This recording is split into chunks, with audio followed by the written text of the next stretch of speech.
My name is Derek Javon Horde, and I'm the licensed therapist at thesituationaltherapist.com. As someone who previously provided counselor services through BetterHelp, I don't suggest it to anyone. Here are 3 reasons why BetterHelp is still trash in 2019. Number 1. Your counselor is paid by quantity of words and not the quality. Once I had a client on BetterHelp tell me that their previous counselor copy and pasted the entirety of a self-help book during a live chat session. This might seem strange until you realize that counselors on BetterHelp are paid by the quantity of words that they send out and not the quality. When I was a slave at BetterHelp, counselors were paid $10 for every 1,000 words sent to their clients. Video and phone sessions counted as 50 words per minute, and worksheets counted as 250 words plus any words that the clients filled in. If that's not confusing enough, there was also a monthly word limit of about 7,500 words from the client and 7,500 words from the therapist, which means that once you or your counselor uses up their word limit, there is no incentive for your counselor to continue to help you.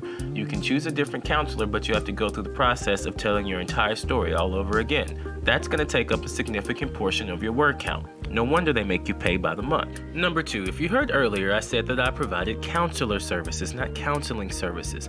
The reason for that is that in Section 2 of BetterHelp's Terms of Service, it states that the platform may be used to connect you with a counselor who will provide services to you through the platform. And then in parentheses, they have counselor services. Well, what are counselor services? They never define it. And the reason that they don't define it is because the counselor services are not the same thing as counseling services. That is because if BetterHelp was providing counseling services as defined by the law, they would technically be an outpatient clinic.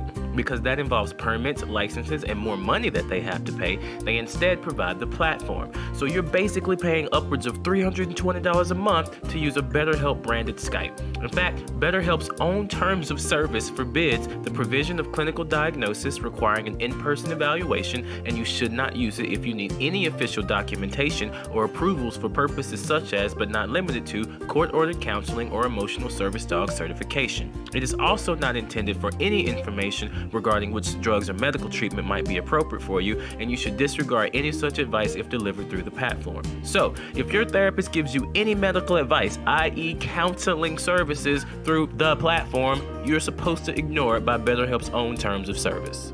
Number 3, and this one is just near and dear to my heart. There's only one study on the effectiveness of BetterHelp, and the conflicts of interest are absolutely laughable.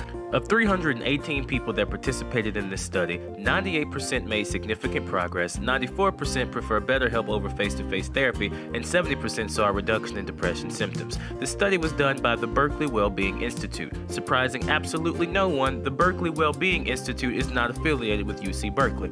On to the study. First off, the actual title of the study is The Effectiveness of a Multimodal Digital Psychotherapy Platform for Adult Depression. It just so happens that the platform is BetterHelp. Secondly, of the 4 authors that are listed, Initan T. Marcel and Laura Nolting have conflicts of interest listed as former consultant for BetterHelp and community and support manager for BetterHelp, respectively.